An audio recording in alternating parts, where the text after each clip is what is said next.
Cheers.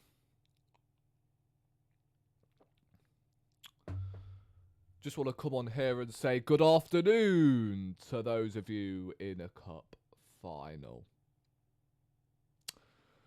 What did I tell you, man, before the season started? Forget what I said prior quarterfinals. What did I say before the season started? It's on my Twitter page.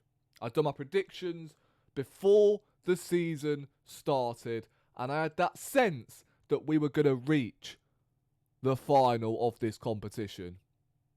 Now you can say it's not the most glamorous trophy. Guess what? Who gives a fuck? It's the first trophy you can win this season, and we are through to the final. We are 90 minutes away from winning our first trophy in 6 years.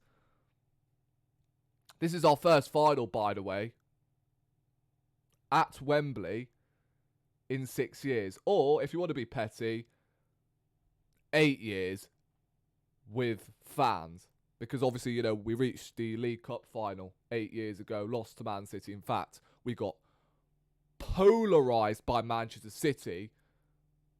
And I find it ironic that it's going to be them, isn't it? Because I don't see Newcastle turning around a 2-goal deficit, by the way. But you never know. Quite frankly, I don't give a shit who we play in this final, because I fancy us to win it. I said ages ago that I think we are the favourites for this cup competition. And, you know, people laughed at me. You know, Man City is still in there, Newcastle are the holders. But let's be honest, we have the strongest squad out of the lot. And it's starting to pay off. Yesterday, we done what we have to do. We didn't even have to play well. But guess what? It was a solid, assured performance. It's Chelsea who should be more embarrassed. Honestly, I cannot get my head around the fact Arsenal have got more scrutiny with the way we played after reaching a final, by the way, than Chelsea did. Bro, can you imagine being a goal down in a cup semi-final, away from home, set out with 5 defenders to play for a draw, only for you to lose the game at the end? A Kai Havertz dagger pointing to the badge. Oh my days, inject it. Because, bro, the euphoria when that goal went in matched nothing. Nothing to any other last minute goal I've witnessed. You could say the Reece Nelson last minute winner against Bournemouth, Declan Rice against Man United a couple seasons back. Nah, last night. And you know what? I know I've given a lot of scrutiny to Kai Havertz, but that composure was cold, bro. Cold. And I tell you what, if you score in the final, I may have to respect you still. I may have to. In fact, I will. You've scored in a final. You got us to... Well, to be fair, the game was already done, but he still scored the goal to send us to Wembley. Technically, anyway. But if you score in the final to win us that trophy, I'll sing your praises for the rest of the season. I'm a man of my word. But, yeah, let's talk about Chelsea. As I said, you go 5 at the back in a cup semi-final when you're a goal down, play for a draw, and you still lose the game. And even when they did bring on their forward firepower, the likes of Esteval, Cole Palmer, you know, who else did they have on the bench? Garnacho, transgender 49. What does he actually do, bro? You are £1 billion deep, and you have man like De Klapt as your right winger. You have Garnacho to throw off the bench. You have, who else? João Pedro, Cole Palmer, who's, bro, I'm not going to lie. The injuries look like they've rocked him. He could turn out to be another Smith Rowe. It will not surprise me. And even now, Smith Rowe's having a better season. Don't kill me. But, you know, I'm just saying. He's, I believe, gone a year by the time I'm recording this video. He's gone a year without a goal from open play. I'm just saying, you know, if this was Bukayo Saka, I prefer not to speak. But as I said, that club is a shambles. They want to compare XYZ to all our players. When really, like, how many points are you off the top? Lost both legs. 4-2 on aggregate. Like, come on. Sanchez is better than Raya. James is better than Timber, you know. Cucurella's better than Calafiori. Caicedo and Enzo are better than Declan Rice. Esteval's better than Saka. Pedro Neto's better than Trossard. João Pedro's better than Gyökeres. That's almost half of your team better than ours, apparently. These guys, bro. These guys. Listen, Declan Rice, I don't even think had his best game last night. But guess what? He still showed levels. To man like Kaisenet and Enzo Fernandez. Bro, do you know how mad that is? I've seen better Declan Rice performances. Yet he was still the best midfielder on the pitch. Oh my days. Let's go through some individuals. Kepa. I didn't really want him to start the game because, you know, it's a cup semi-final. You should be starting your best team. Hopefully Raya starts in the final. Because that is a massive game at the end of the day. But, you know, Kepa didn't have a whole lot to do, really. I think he made a save in the first half, and that was about it. Jurrien Timber. Excellent. Phenomenal yesterday. Saliba. I thought it was a bit shaky at the start. Grew into it in the second half. I thought he was absolutely immaculate. Gabriel. Another captain's performance. Keep that armband on, bro. Because that is my captain from the start. Unbelievable performance from him last night. Piero Hincapié, bruv. This guy was man of the match yesterday. And you know what it is? I've had enough of a lot of these hipsters in this fan base that have the cheek to disrespect him. Oh, he's erratic, he's rash, he's this, he's that. But then again, we'll revert to the point where you lot didn't keep the same energy with Calafiori last season. He was erratic, he was rash at first. But you don't keep the same energy with Hincapié, do you? Oh, we need to give him time. Why?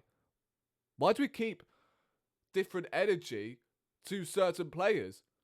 We didn't do this with, you know, Calafiori, only because, you know, he looks gorgeous and all, and he has nice tattoos. But Hincapié, the guy who's coming in with a decent reputation, invincible, nah, rash, erratic, send him back to Leverkusen. Aside from the Villa game, where he did make a mistake for their second goal away at Villa Park, he's not put a foot wrong all season, bro. So I don't know like where this disrespect has come from. So listen, respect Hincapié more, man, because every time he has stepped in, he's not put a foot wrong.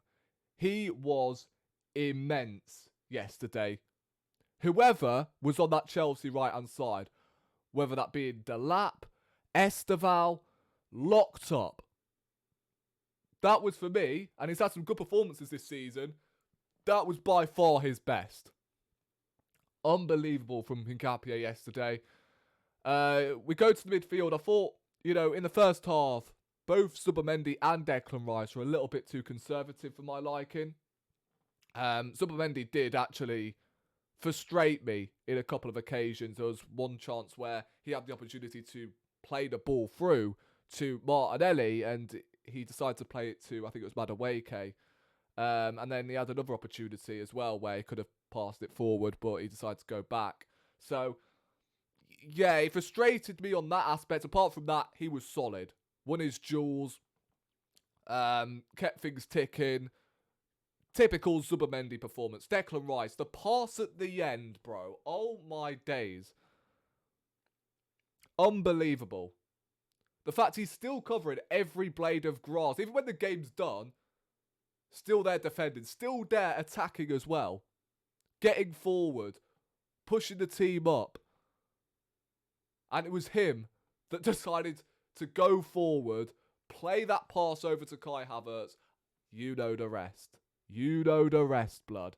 Eze had one of them games where, again, kept things ticking. Not much creativity-wise. He had to drop deep a lot of the time because he just wasn't getting the ball. Had some decent moments, but apart from that, not much from Eze. But again, he didn't really need to do anything, did he? Because the pressure wasn't on us to win. We could get out of there with a 0-0 draw and we'll be through to the final. So, listen, steady game from Eze. Still need to see more, right? We'll obviously judge him further along the line, won't we? In these crunch moments, like, in the final. Hopefully he does start because, of what he's done at Wembley in the past for Crystal Palace. Yeah, we'll obviously judge him then. I thought Madueke looked dangerous at times. Was a bit quiet though, I would say. Didn't get the ball enough to him. I thought Martinelli had a decent game, made some decent runs. Should have scored in the first half, in my opinion. But, I thought he had a decent game in general. Not much from Gyökeres. However, good hold-up play here and there. Won a couple of throw-ins, corners, etc. But, again, same situation as Eze, really. Didn't really need him to turn up because, again, the pressure wasn't on us to win. We didn't need our striker to step up in this game unless, it went tits up and Chelsea ended up scoring first. We didn't need him to deliver tonight. However, he delivered when it mattered in the semi-final first leg away at Stamford Bridge. So that's all that matters, really. Forgotten who came on, really. Obviously, Havertz came on, Trossard came on. I think that was it, Am I bugging or what? Was Trossard and Havertz the only subs we made during that game? I'm pretty sure they were. Anyway, guys. Listen, Trossard, I thought, did well when he came on. And obviously Havertz scoring in the last minute, pointing to the badge and all. I mean, to be honest, it was not a great game of football to watch for the neutrals. But we did what we needed to do. I mean, the only highlights of the game, you could say, was probably the light show before the game. That was pretty decent from what it looks like. The AI Memphis Depay on the sideline with the touch of Mason Greenwood, if you know, you know. And, the commentators waxing lyrical about, Racinia's corner tactic, when really, let's be honest, all it takes is to take it short, really.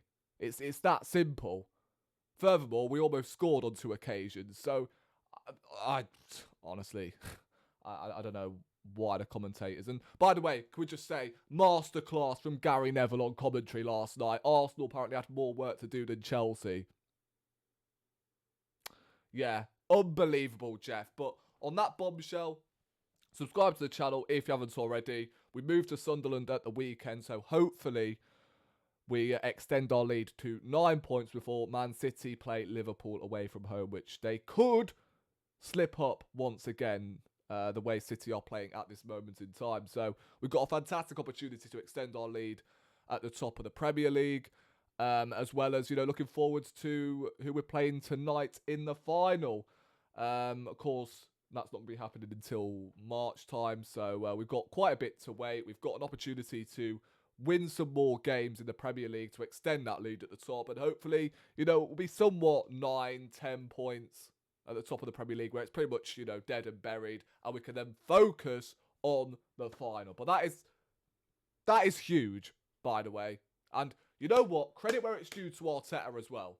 Credit where it's due. I forgot to mention him, in this match reaction this whole time. He deserves huge credit, because since that Man United game, I honestly thought there would have been, a mentality drop, in the next couple of weeks against Leeds away from home. I didn't expect us to run rampant like that, but we won 4-0 and then we've reached the final. So the response is exactly what I wanted to see. And it's good to see that the mentality hasn't dropped drastically, which, if it did, then I would have been pissed off. And